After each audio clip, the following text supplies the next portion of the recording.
Welcome to Pixel Parenting, the podcast that helps families raise kids in a world full of screens using science and curiosity. Today I'm joined by Dino Ambrosi, founder of Project Reboot. Project Reboot is a program that started out of a popular UC Berkeley course, and he now helps students build healthier, more intentional relationships with their phones through school talks, workshops, and peer-to-peer efforts to shift campus culture. Dino graduated from UC Berkeley in 2022 with a BA in data science. His work now reaches schools across the US. We'll dig into what teens actually say about their phones, why school culture matters as much as rules. Let's jump right in. Thank you, Dino, for being here. It is awesome to have you. You have such practical experience with middle schoolers and teenagers that I'm really looking forward listening what your experience is. So let's start with Project Reboot. Tell us a little bit, what is it and how you got to make it? What inspired you? Yeah, so it's a program that helps students build intentional relationships with technology. And the inspiration for it was my highly unintentional relationship with technology that I had when I was a college student. Because I was in that first batch of, I guess you could call it like the guinea pigs for social media. Instagram came out when I was in 7th grade. So I was really that first crop that grew up with a smartphone in their pocket, access to all these tools. And for a while, my relationship with it, I would say, was pretty positive. But then I went to college, and during my freshman year, it became this habitual escape from stress and anxiousness that pulled me into this downward spiral that eventually led to, I would call it blatantly, just addiction to my phone. So I struggled with that for years, not really having many resources at all available to solve this problem. I remember looking up smartphone addiction in 2017, and there really wasn't even stuff online about it yet. So for a while, I just thought it was a problem with me personally, that I was just kind of weak.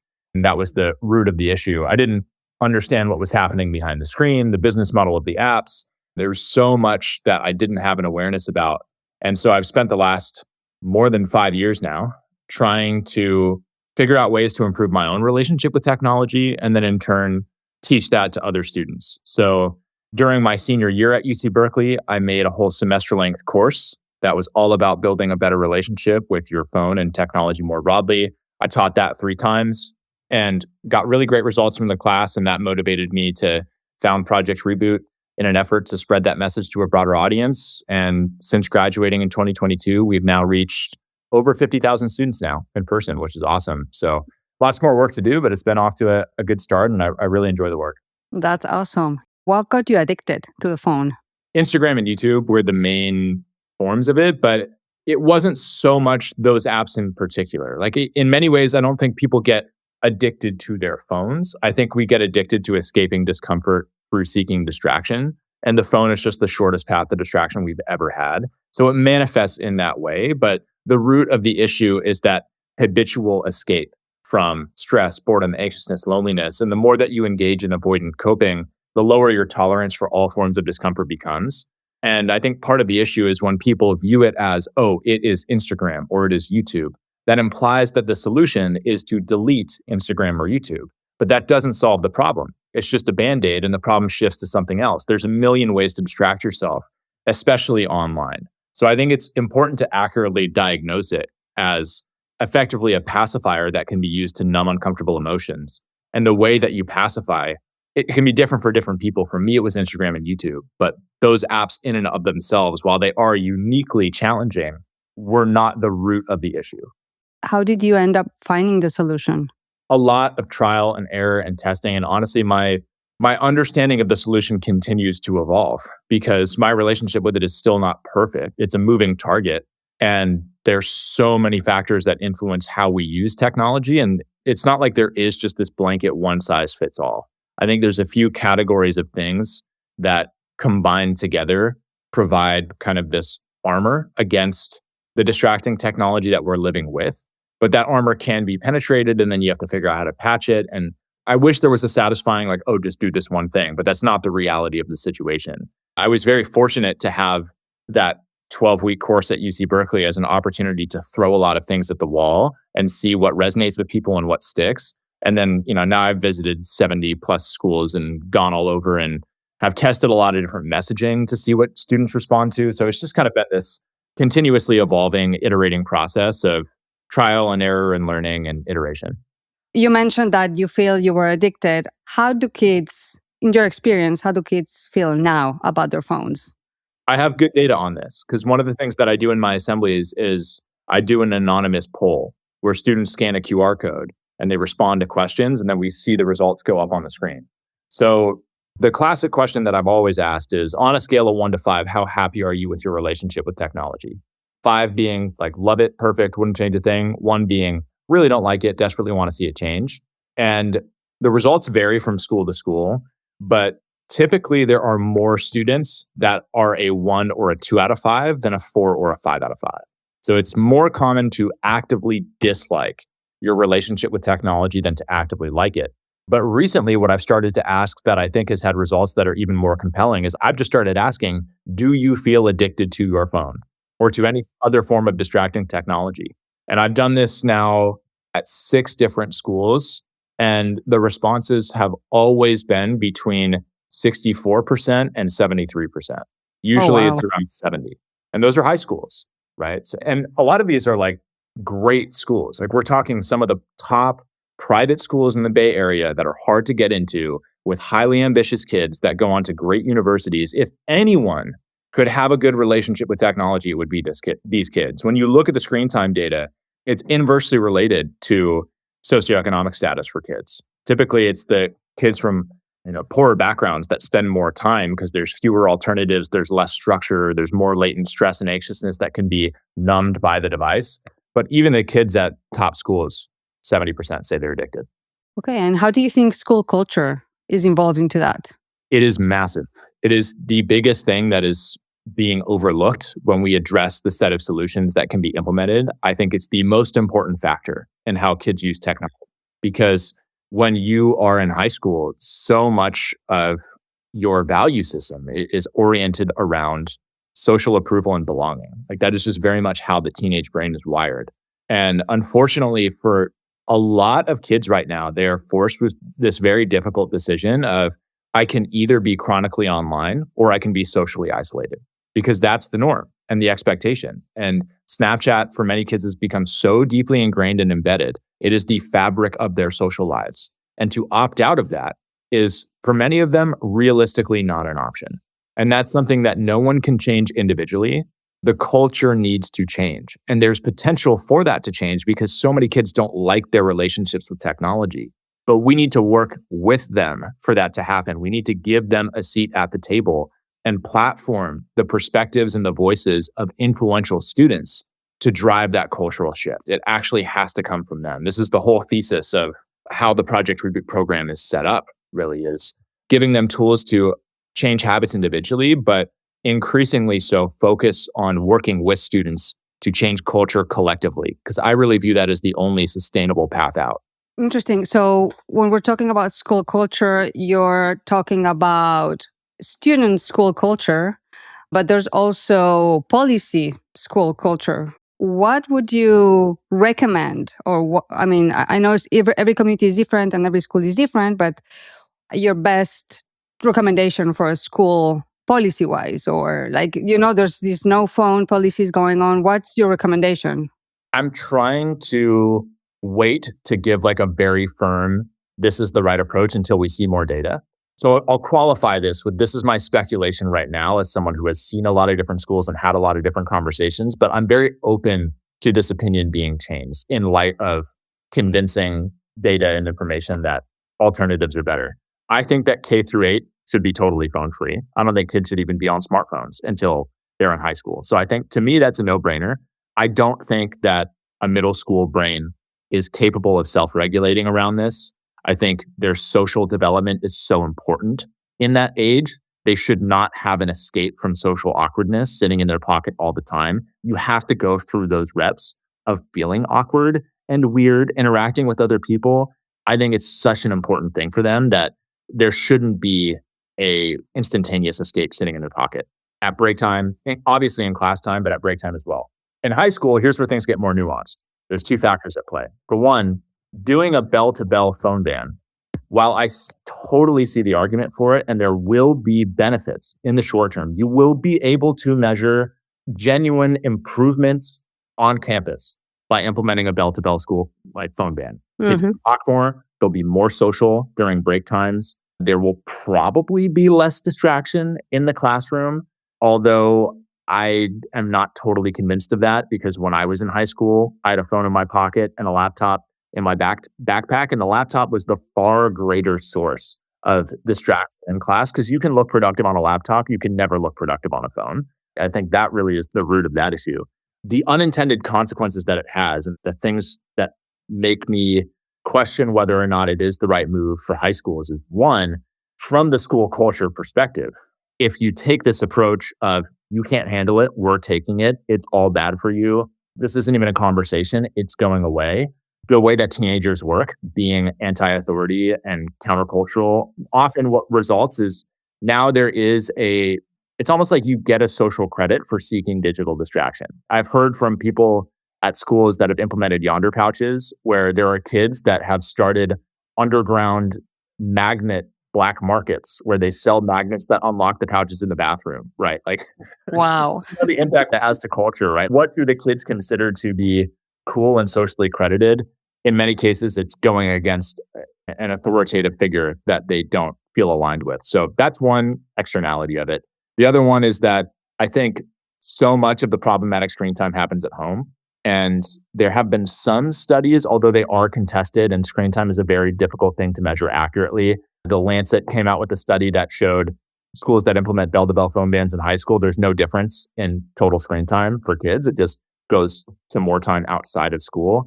I've talked to a lot of kids that stay up until 3 a.m. scrolling through TikTok. If we're worried about them not being able to learn in class because of technology, we should make sure that we're doing work to address them sleeping for 8 hours a night.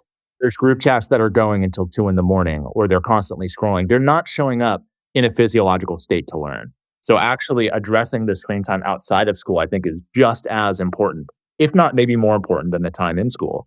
But perhaps the biggest thing to me is just if the objective of high school is to prepare students for life after high school, we have to be sober and recognize the fact that they're going to live life with a phone in their pocket. This stuff is not going anywhere, right? And for so many students that I've talked to that are in college, it's the transition into college that catalyzes this downward spiral into tech addiction. And so we kind of lose the opportunity to give them an on-ramp into living life with a phone on them, where we can have conversations about the norms and expectations. You can try to create a culture that allows them to use it in a positive way without being overly drawn into the negatives.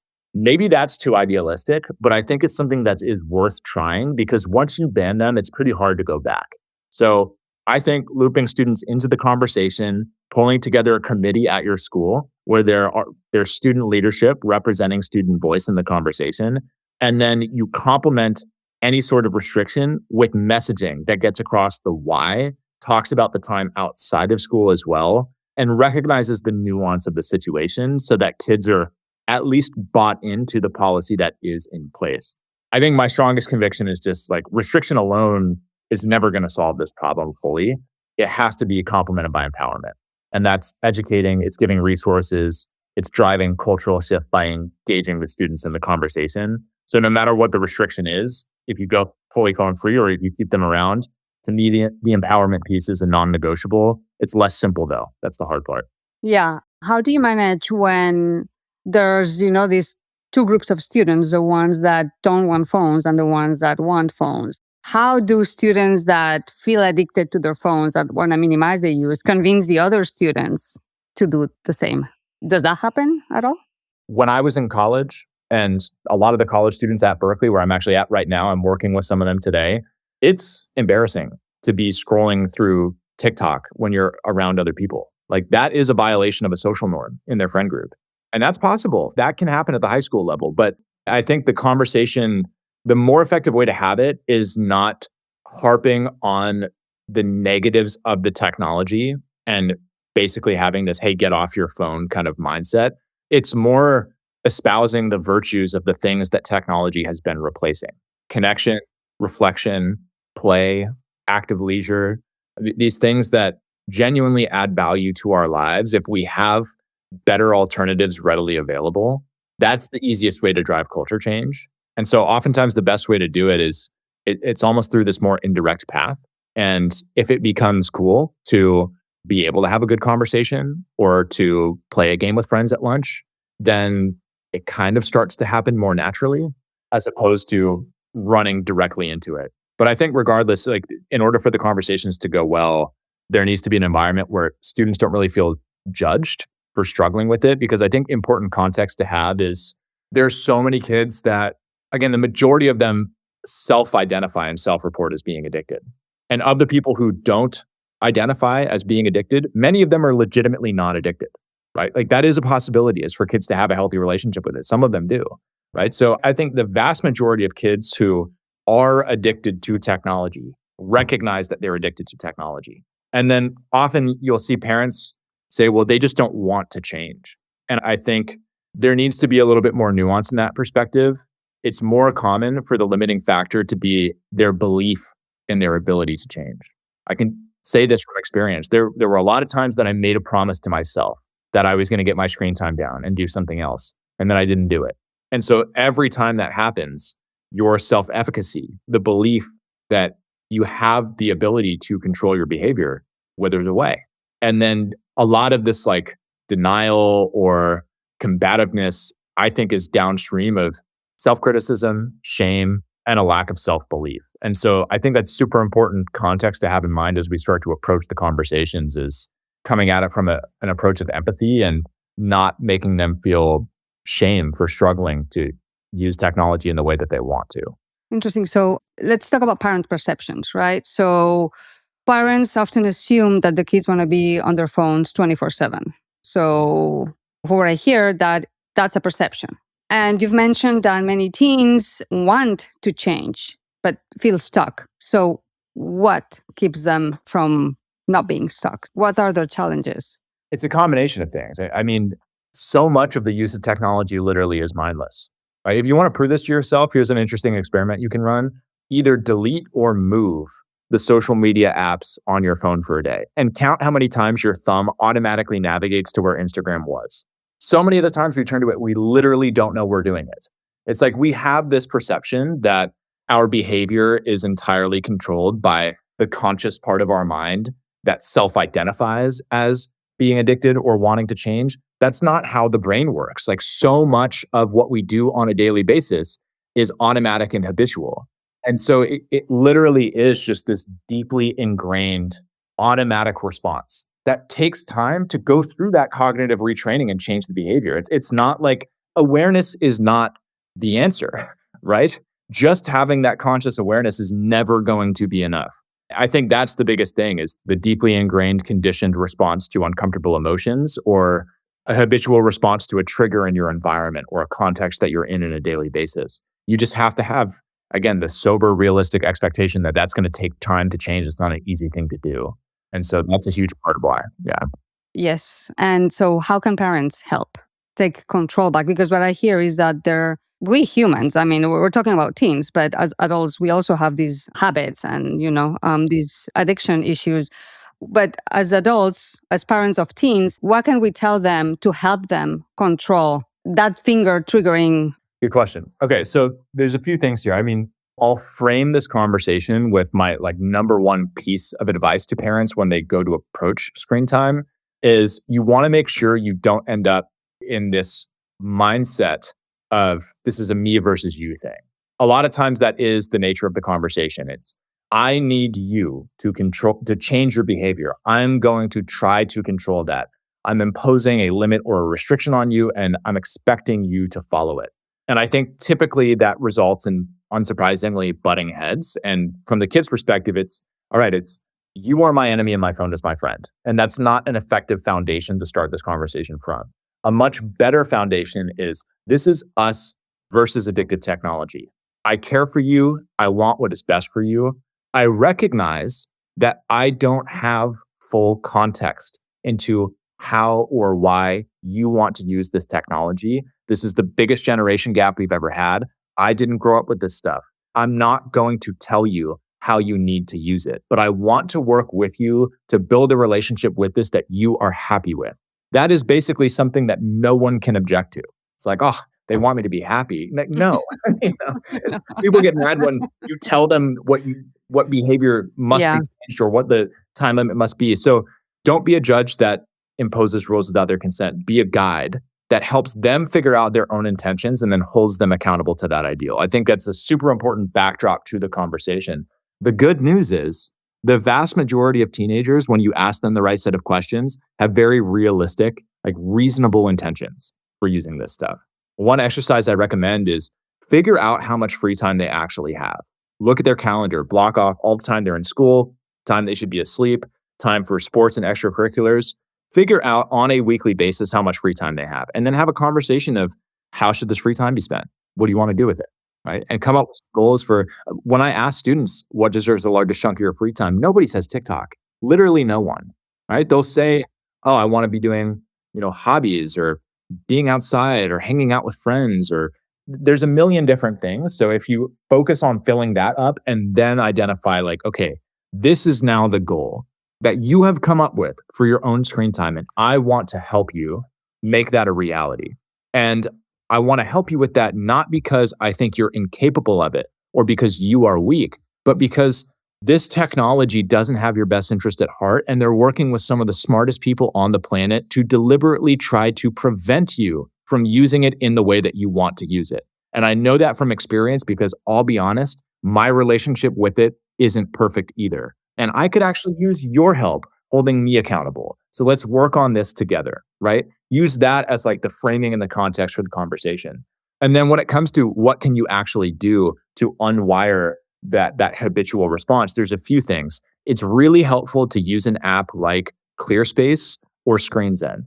Now, what these apps do, it's very simple. They force you to take a pause before you get onto a distracting app. So you tell ClearSpace, the apps I'm struggling with, it's Instagram, it's Facebook, it's TikTok, whatever. Every time you go to open one of those apps, it redirects you to the ClearSpace app. They have you do a breathe in, breathe out, and then they ask you for this session on Instagram, how much time do you want to spend?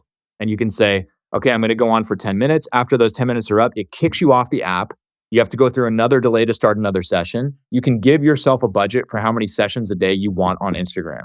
If you decide you want to go over that, for me, I have 4 sessions a day, 10 minutes max. If I decide I want to do a 5th session, it will let me, but there's a consequence, and that is that it texts my friend and tells them that I broke my streak on the ClearSpace app. And all of my close friends can see my screen time from the prior day every morning. So there's the social accountability to it that's immensely helpful. And that pause gives you the space to recognize the unconscious thought pattern and behavior and start to retrain it.